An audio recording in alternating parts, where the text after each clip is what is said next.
Welcome to Bookish. I am your host, Ebony Haywood, and let's welcome Tim Winders. He is the author of Coach, A Story of Success Redefined. I was just telling him earlier, this is going to be an interesting conversation because I don't think I've ever talked with anyone, or at least had any extensive conversation with anyone who has lived or is living in an RV. And you know all about that lifestyle. So, and you know what? The movie that just came out a few years ago, what was it? Um, Nomad, Nomadland. Yeah, Nomadland. Nomadland. Yeah. I think that opened up a lot of eyes to that community. So, Tim, welcome. How are you?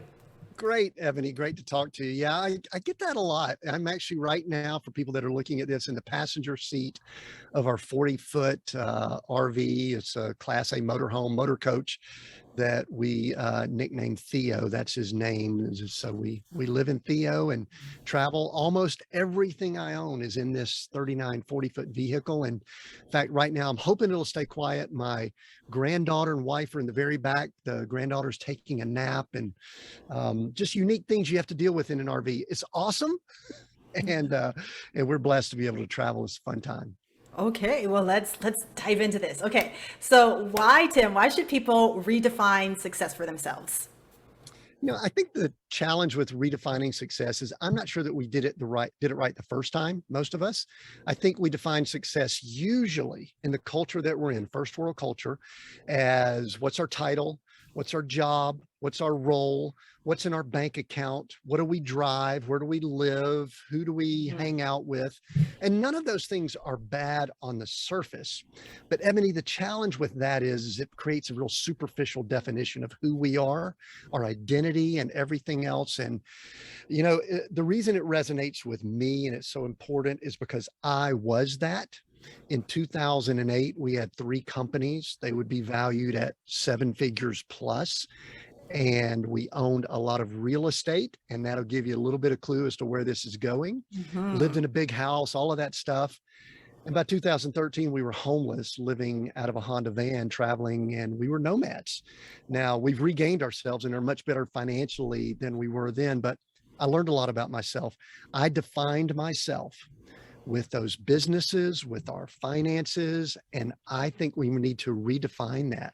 And so that's one of the reasons why it's kind of a mission for me to kind of nudge people to think about what success really means to them. It's so interesting because like, if not, it was more than a few years ago. It was like 15 years ago. But I was reading Eckhart Tolle's book, A New Earth or something. And he talks about how we define ourselves. Like, what's the first thing someone asks you when they meet you? Well, your name. And then what do you do? Like, and that's who you are, right?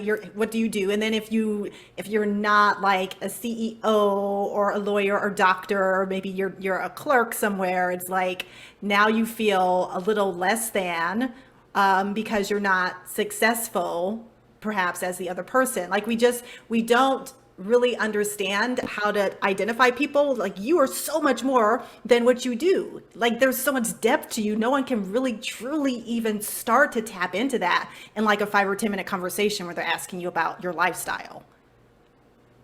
Yeah. And the challenge, it's even worse than that too, Ebony, because now we've got social media that allows us to too easily compare ourselves.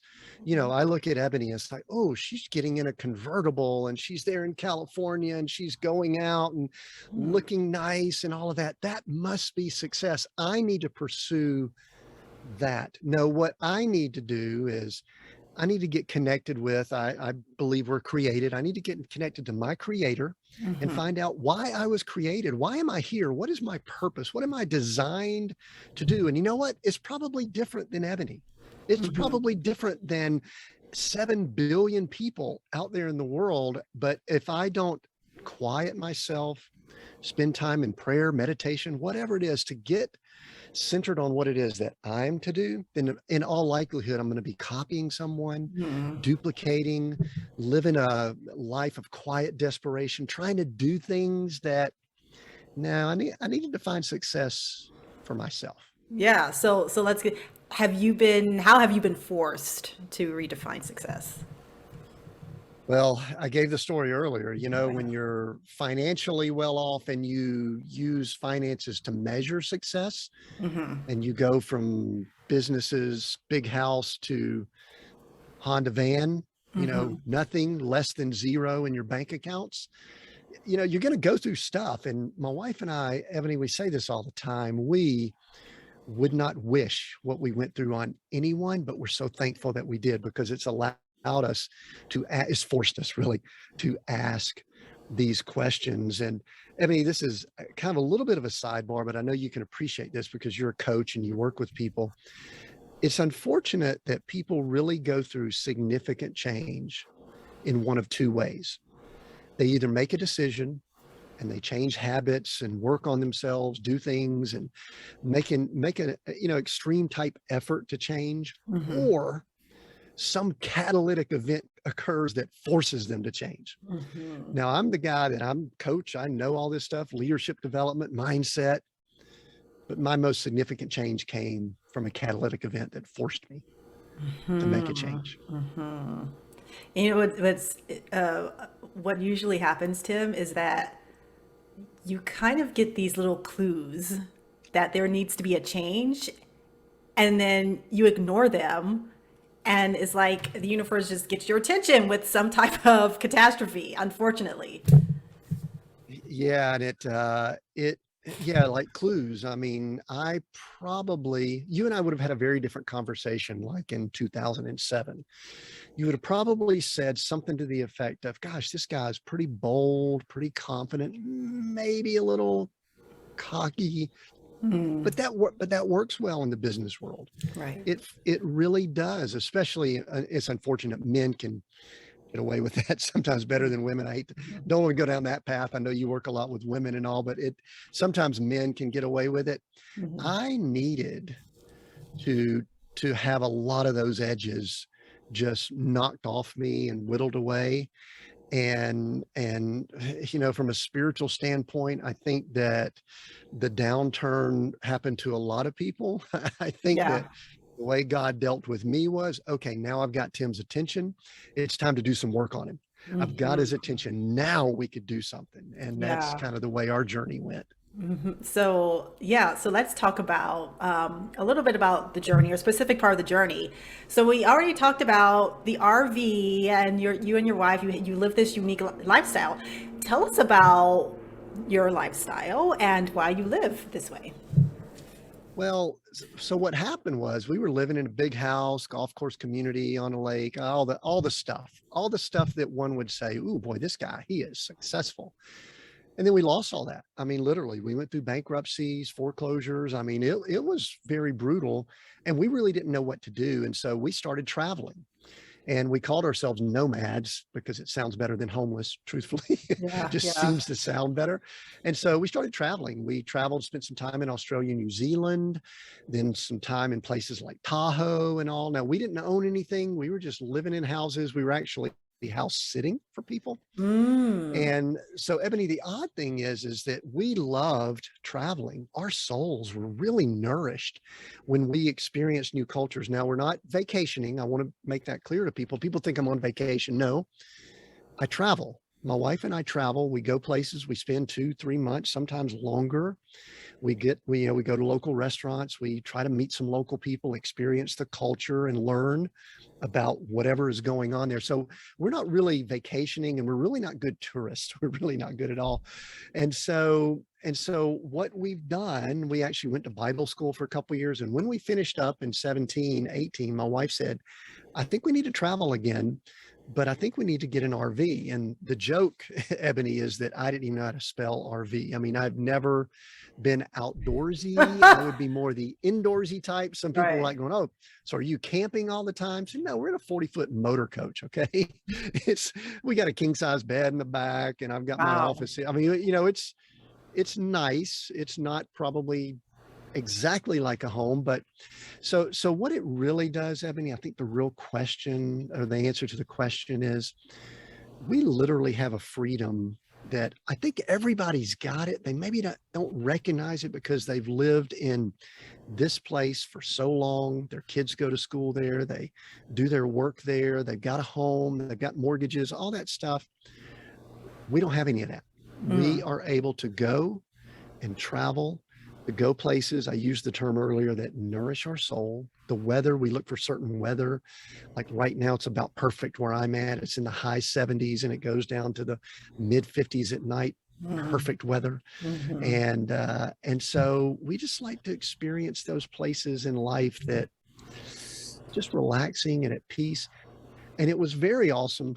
Not that COVID was awesome, but when COVID came along, we kind of looked at each other and said, we've been living a lifestyle that's separated out, socially distanced before it was cool, before people knew what it was.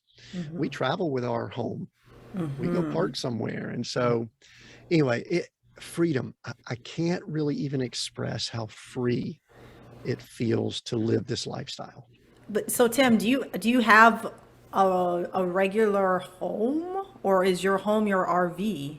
So I'm going to throw it back at you. What's regular? What do you I know, mean by you know regular? what, when I was saying that, I was like, oh, I don't know if this is even the right word, but okay. So when I think of regular home, I think of your like brick and mortar, like, I'm going to make you redefine all that. What is home? What is really home? The answer to your question is in the way you define it. No, we do not. At one point, we owned over 100 pieces of real estate. All that's gone. We don't have that anymore. This right here behind me, I'm in the front, but about 30 feet behind me, almost everything we own is here. We've got a small storage unit with just a couple of little things in it, but this is it. I mean, we've got a car. I'm sorry, we do have a car, but no, we do not have what one would call air quotes here, a regular home. And very similar to you, like people ask this question, they go, so where are you looking for the place to settle down? And I'm going, I mean, I'll kind of go, kind of like I'm asking you, I'll try not to be obnoxious about it, but I'm going, what do you mean by settle down? Why would I mean, actually we are now looking for some land that, 10 to 50 acres that we might be able to kind of have. And we're kind of these people, we're thinking more about maybe growing our own food and doing a few kind of weird things like that, or cool things like that, depending on how you look at it.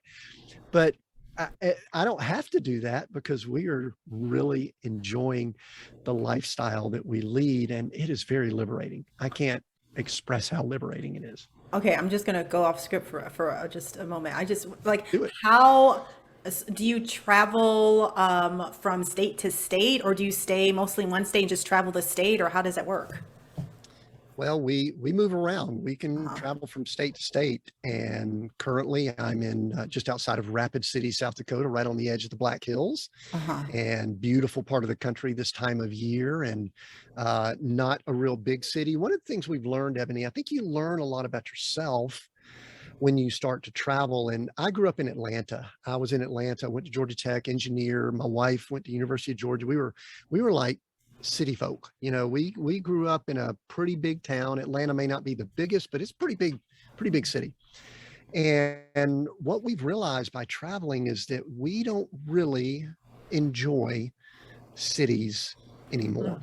We like smaller type places that, you can get from maybe one side to the other in 20 minutes. And we need a few nice restaurants. That's kind of the thing we like. We need a few places to go, good coffee shop, things like that. But we really have gotten to the place where we really stay away from the cities, and not really way out in the middle of nowhere, but we kind of like to be close to places. So the answer to your question, we actually move around. In about 3 or 4 weeks, we're going to be getting the RV ready, and we're going to be heading north, and we're going to be spending about a month in Montana. There are three states that we haven't been to in our lives, not just in the RV, but as far as travel. It's North Dakota, Montana, and Alaska. We were planning to do Alaska, and then COVID hit, and we're still trying to think about how that might look going across Canada. But so we're going to go to Montana, and then we'll probably come back to Rapid City. We love it here. It really is a nice spot for us. And then when it starts getting colder, because it gets cold in South Dakota, we'll head south. Yeah. And we really love, there's some spots down in southern Utah where it gets cool, but not super cold. but Mhm. yet we could still drive about an hour and get to some skiing and snowmobiling, and then also be about an hour or so to Vegas where it's toasty and warm. And so we Mhm. move around. We go Mhm. where we think we want to go. Mhm. That actually sounds really nice. Oh my goodness. That, When I want to say something, this is real quick. You know how we yeah. get programmed. You've heard stories like this, and I know you're a coach, so this is going to be interesting to you. Mhm. Our first few months, we were kind of chasing some warmer weather, because you do have to be mindful of weather when you live Oh in yeah. an Yeah. RV. It's cold weather, not our friend. Super hot weather, we've got air conditioners and all, but not as much fun. And we were down in Southern California. I mean, near a place called the Salton Sea, which, if Mhm. anyone's never been there, I I don't like to say negative things about places, but there's no reason to go there. Okay. But we were there looking for warmth. I mean, it's warm, it's the desert, we're Right. not far from the Mexican border and all that. Mhm. And we had an issue with one of our air conditioners, Ebony. And as we were laying in bed one night, it was a little bit warm, and we were thinking, okay, well, we've only got about another week or so here, and then we go up to Palm Springs, and then we were on our way to Oregon. We were going to be spending the summer on the coast of Oregon a few years ago. And we looked at each other, and this is paradigm. Now, we're pretty bright people. We looked at each other and we said, wait, we're hot, we're uncomfortable, we live on wheels. Why are we staying here? I mean, think about that. Our son is 28. He also lives in his motorhome. It's a Yeah. smaller one. It's about 25 feet. He was in Portland, Oregon last summer when they had the heat wave come through, and it was like 110. It was hot. And he had a similar epiphany. He kind of asked himself, why am I staying here? I can't even really go outside. It's so hot. And so he packed up, drove all night to go east. I think he went as far as like Wyoming to get to cooler weather. And so it is a little bit of a paradigm shift, and we're still Mhm. working through it. And I think it shows how all of us get kind of trapped in our mental state. Yeah, yeah. It reminds me of the story, and I'm kind of running out of time. But it reminds me of that story of the elephant when you tie the elephant by like a little string of 1 foot, and he can't move. And then when you loosen the string or cut the string off, he still doesn't move from that particular spot because he's just used to it. And I think that's just so hilarious. Like, why are we here and we have a home on wheels? Like, of course, right? But we're just, our thinking, our mindset is so used to a particular way of living. Like, we have to stay here. No, that's actually a really great story. We trap ourselves. We Yeah, we allow do. ourselves to be trapped Yeah. and defined by what we think success is. Yes, yes. Well said, coach. So, coach, tell us, as a leadership coach and business owner, how did you decide to write a novel as your Oh, first this book? was such a great story, Ebony. We were in the middle of the North Island of New Zealand in Tongariro National Park. And I'd actually been reading some scripture. I studied the Bible. That's kind of my background. And I was reading scripture. And as I went to bed that night, we had zero financial resources. My wife and I were in a beautiful part of the world, but we were in a tough spot. Financially, we were challenged, and mentally, we were still working through a lot of the issues that we talked about earlier. And I got an idea, and I believe it was somewhat divine. I got an idea for a story. I got the beginning sentences and I got the end, and then I got a lot of the filler in between. And it was an inspirational story of a middle-aged male that was going through extreme challenges, and the journey that he goes through to redefine what success really means. Mhm. And I think it was interesting that it came as a story, because I would have typically written a leadership book or business book or something like that, the 7 keys to being a better leader or something like that, which even me saying it sounds kind of boring. And I'm not taking anything away. There's some great books out there, but somehow I got a novel, and it started flowing. I won't say that the writing process was super easy, because I'm more of a speaker and Mhm. teacher motivator type. But I will say that the writing process as it flowed, I'm really excited with the way the story turned out. I think it's a good story, great story, but it's even better inspiration for someone who's looking for something to kind of nudge them to rethink some of those paradigms that we've been talking about. So, what did you learn about yourself while writing the book, Coach? I learned that these two fingers right here don't type very fast. I learned that I learned that patience is something that I need to continue working on because the writing process is a very patient, to write 70, 75,000 words is not something that you kind of wake up and say, I'm going to do it next week. It Mhm. takes some time. I mean, this was 4 or 5 years in the making. I literally thought it would take a month or two. Mhm. And so I've learned patience, which is probably something that all of us need. I think, Tim, I really needed it. And this Mhm. book taught me a lot about patience. That's a great lesson to learn. Yes. Tim, this has been a great conversation. Can you tell us where we can find you?